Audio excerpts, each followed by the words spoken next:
Where can you find places to submit your short stories, your articles, and your essays, particularly if you're writing something literary or you want to go the traditional route?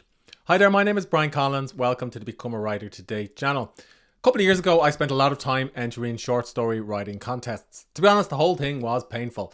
I spent not writing, which I enjoyed. It was actually the managing of submission deadlines for the contests. And then sometimes you'd hear back and sometimes you wouldn't. Hearing back could take weeks or months, and finding all of these writing competitions to enter was work in itself.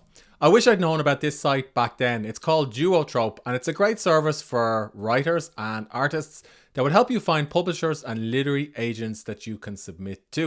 And you can actually use this site to manage all of your submissions and to find submissions that are relevant to your genre. Now, I'm in Ireland, so at the time of recording this video, you'll need to factor this pricing in for the US. But it currently costs $4.75 or €4.75 per month, which is about $5 or $6. Or you can take on an annual subscription for $47.50, which is just over $50. And I personally would think that this is time well spent, because I could spend more time writing rather than trying to track down submissions by going through various periodicals and so on. So I've taken out a subscription of Duotrope, and I'm going to show you what's inside now. Duotrope works like this. Once you have an article or a story or some fiction or non-fiction you want to submit, you're going to search inside Duotrope for a publisher or an agent, and I'm going to walk through some of the ways you can do that in a moment. Then you're going to explore and find the right one that's relevant for what you've just written, and that also contains the types of readers that you're trying to reach with your stories. Then you're going to submit the story using either the website or using a link inside of Duotrope, and I'll show you how it works in a moment. And then you're going to wait. You actually might have to wait a few days or a few weeks or even a few months. And then Duotrope finally asks that you use a submission tracker, so that will give you some information about when you can expect to hear back from an editor. The submission tracker is something that's self-served. In other words, it doesn't automatically link up with the publication that you've submitted to.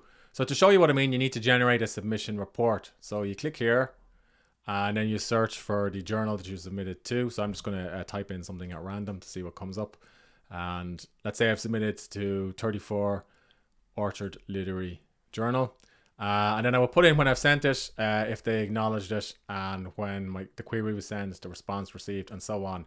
And then I can manage all of my submissions inside of Duotrope. So it's kind of a way of managing your submissions, but it doesn't populate this information automatically. So you do need to factor that in. If you don't populate it with this information, then you're not going to be able to see what's happening with your submissions. Once you get into Duotrope, there are actually thousands of different publications that you can read all about. So where I recommend, well, actually there's 7,660 if you want to be technical or pedantic. But if you go to the index section, you can browse all of these and find one that you want to submit to. So I recently wrote a parenting book, and as part of my parenting book, I wrote some haikus. Now, I was happy to just self-publish the haikus in the parenting book. The haikus were about parenting. But if I were to submit some haikus using Duotrope, it turns out that there's a couple of journals that are looking for submissions. So Asian Celebration Haiku Contest. Now, I have no idea what this is, so I'm going to click in and find out.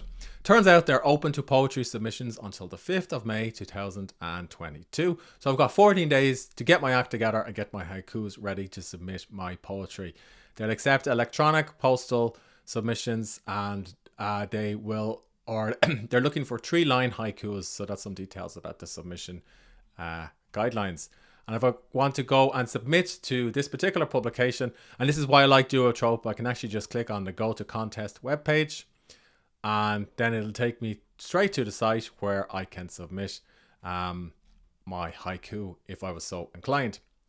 Now, unfortunately, submissions are restricted to children and young adults, so I would need to dig a little bit deeper into Duotrope to find another publication if I was looking to submit haiku. If you know the name of a publication that you want to submit to, but you're not quite sure how you can submit to them, you can just search by title. So in Ireland, a popular literary journal which publishes occasionally is known as The Stinging Fly. It's a good place to submit personal essays and short stories. So I can just search for this particular title inside of Duotrope.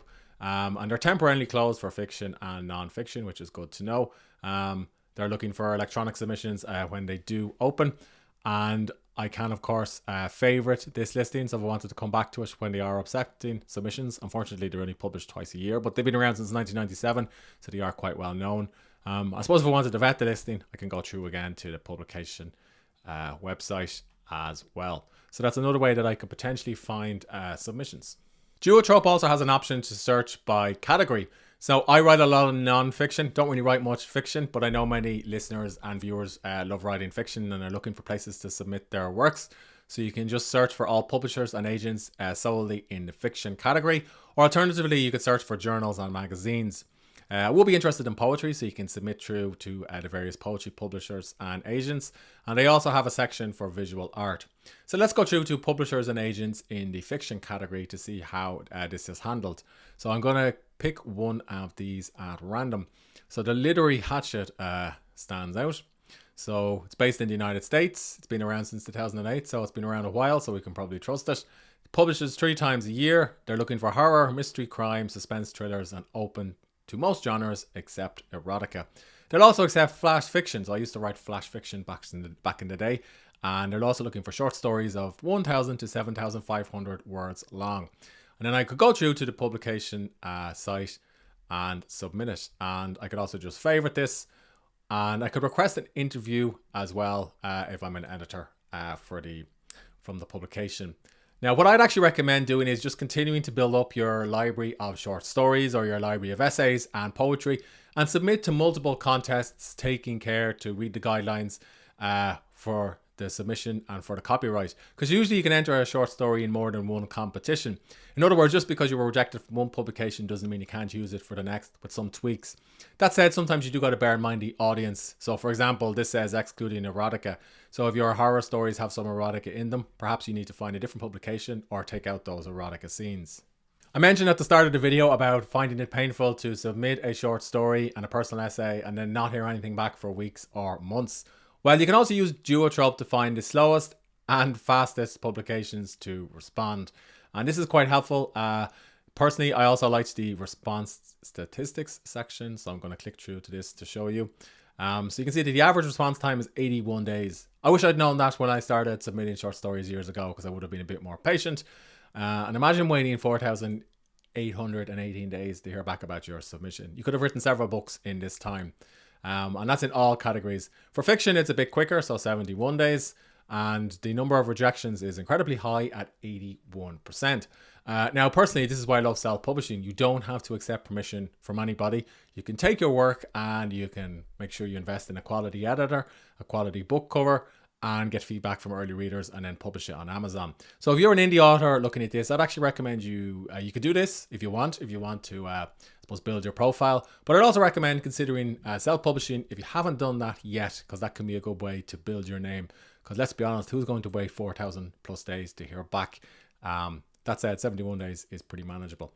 Now you can also look at some of the other sections. So the most challenging fiction publications to write for. So it looks like the Missouri Review is really hard to write for. So they will charge you a fee.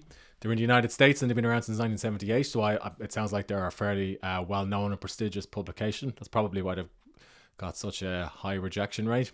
They publish 4 times a year. They accept almost every genre, which is great. They will take flash fiction, short stories, and novelettes, and these are the word counts that they need. And then I can go through to the publication website as well. Although I wouldn't expect to get published here with a 94.66% rejection rate. But I guess if I did, it would be fantastic. So conversely, let's go to the most approachable, so with the highest acceptance rates.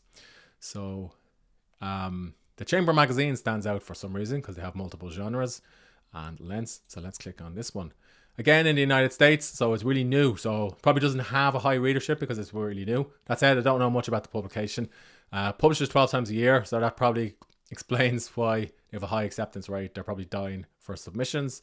But this could be a good place to get started if you wanted to build up your writing portfolio. Looks like they'll publish almost anything, and they will take electronic submissions as well. Duotrope is also good because it has some great resources for writers. So you can read interviews with editors and agents and see what they're looking for. So if I click on the editor interview section, I'm going to pick one of these at random. So let's click on the Massachusetts Review, and you can see it's a type of Q&A interview where they describe what they publish, what publications they admire most, who are their favorite writers, and so on. So I guess if you want to take this to the next level, you could find a publication that you want to submit to. Then you could see if there's an interview with an editor from that publication, and that could help you tailor your submission accordingly.